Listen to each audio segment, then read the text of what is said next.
മീനാക്ഷിയെ കൊണ്ട് നമുക്കൊരു ചെറിയ സഹായം വേണ്ടിയിരിക്കണം. ഇനി അടുത്ത് വരൂ.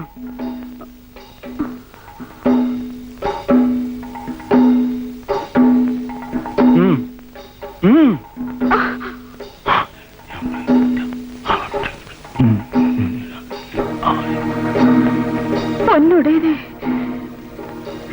തെയ്യിലേക്ക് ചാടാനാണല്ലോ കൽപ്പിക്കുന്നത്. അടിയന് മേല.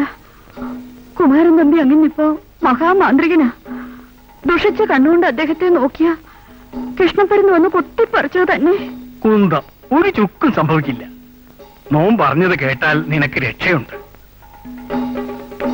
ഇല്ലെങ്കിൽ ഒരു ബോധയനോം. ചതിക്കില്ല തിരുമേനി. അടിയൻ അടിയൻ നോക്കട്ടെ.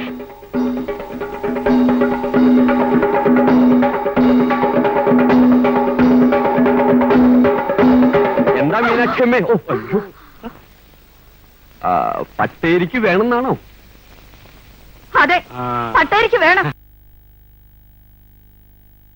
കൊണ്ടുപോയി കൊടുക്ക.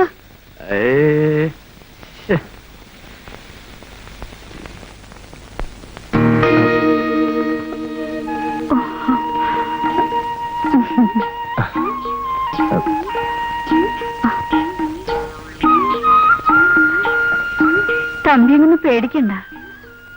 പഴയ മീനാക്ഷിയല്ല ഞാൻ. ഒരു സങ്കടം ഉണർത്തിക്കാൻ. എന്താ കാര്യം? എന്റെ മോൾ ഗോമതിക്ക് ബാധ ഉപദ്രവമാ. അവിടെ വരെ വന്ന് അവിടെ ബാധയെ ഒഴിപ്പിച്ചു തരണം.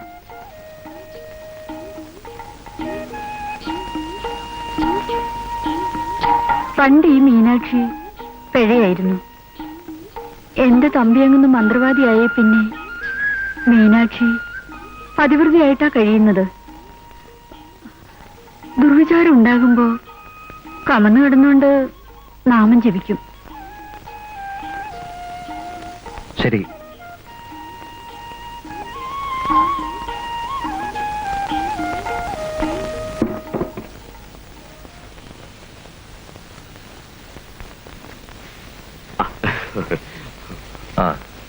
എന്തൊക്കെയുണ്ട് വരാരെ വിശേഷങ്ങൾ? കഴിഞ്ഞു കൂടുന്നു തമ്പിയങ്കുന്നേ. ഈടായിട്ട് തമ്പിയങ്കുന്നിനെ കാണാൻ കൂടി കിട്ടുന്നില്ലല്ലോ. പഴയതുപോലെ ഇറങ്ങി നടക്കാൻ പറ്റുമോ? വേണ്ടായേ. നാട്ടുകാർക്ക് അങ്ങയുടെ ദിവ്യത്വത്തെ പറ്റിയേ പറയാനുള്ളൂ. എല്ലാം വേലായുധ സ്വാമിയുടെ അനുഗ്രഹം. പിന്നെ നമ്മുടെ മീനാക്ഷിയും ചൂരക്കാട്ട് ഭട്ടത്തിനും കൂടി എന്തൊക്കെയോ ആലോചനകൾ നടത്തുന്നു. ഇന്നലെയും ഇന്നും തിരുമേനി അമ്പലത്തിൽ വന്ന് അവളെ കണ്ടു. അവളുടെ മകൾക്ക് ബാധവിപദ്രവമാണെന്ന് കേട്ടല്ലോ. ഗോമതി പെണ്ണിനോ? നാഴികയ്ക്ക് മുമ്പ് ഞാൻ അവളെ കണ്ടതാണല്ലോ. അവളും ആങ്ങളച്ചെറുക്കനും കൂടി കിഴക്കേ നടക്കിലെ സംഭാരം വെക്കുക. ഗോപാലനുണ്ട്. പിന്നെ ഇന്ന് അഷ്ടമിലോഹന ആയതുകൊണ്ട് നല്ല വിറ്റുവരവാ. മാരാർപ്പിക്കുള്ളൂ.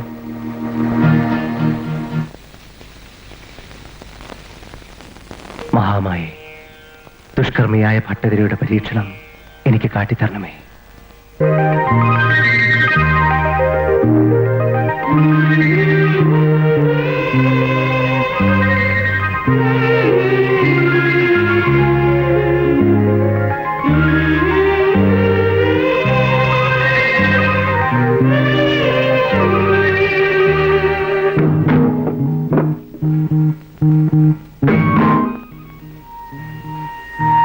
വന്ന കാലം നിൽക്കാതെ അവത്തോട്ട് വന്നാട്ടെ.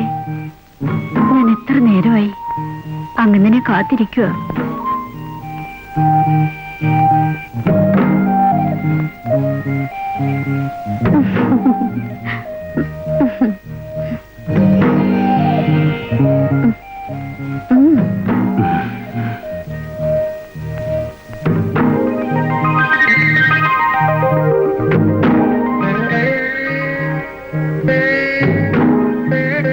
ഗോമതി എവിടെ? മുറ്റത്ത് നിന്നുകൊണ്ടാണോ ഗോമതിയെ തിരക്കുന്നത്? അകത്തോട്ട് വന്നാട്ടെ. മീനാക്ഷി, ഞാൻ അകത്തേക്ക് വരാം. പക്ഷെ മാന്ത്രിക കർമ്മം നടത്താതെ ഞാൻ പുറത്തിറങ്ങില്ല. കർമ്മം നടത്തിക്കാതെ ഞാൻ തമ്പി എങ്ങനെ വിടത്തുമില്ല. ശരി.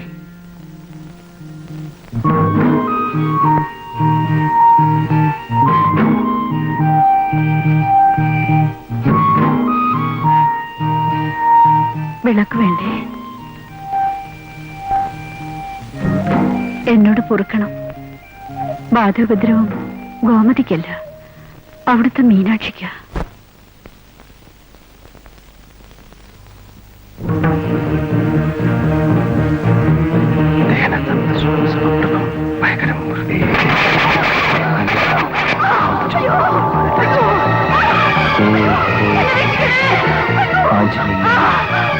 മഹാദേവി സ്വാഹ.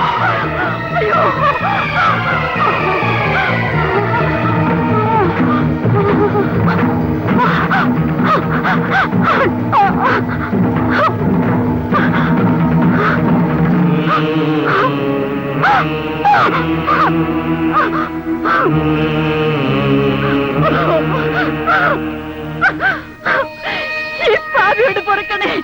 ചോരക്കാട്ട് പട്ടേ എന്നെ കൊണ്ട് ഇതെല്ലാം ചെയ്യിച്ചത്. ഇനി ഒരിക്കലും മീനാക്ഷി തെറ്റ് ചെയ്യില്ല. സുബ്രഹ്മണ്യ സ്വാമിയാണ് സത്യം.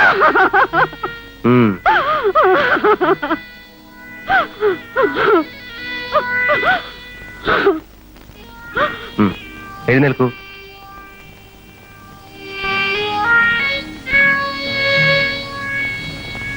അവന്റെ ഒരു വശ്യപ്രയോഗം. സർവവശ്യ തൈലവും ലേപനവും അവൻ ജപിച്ചു തന്നിരിക്കുന്നത്. നിന്റെ മകൻ നിന്നെ കണ്ടാലും മോഹിക്കും. വേഗം പോയി കുളിച്ച് ശുദ്ധമായിക്കോ.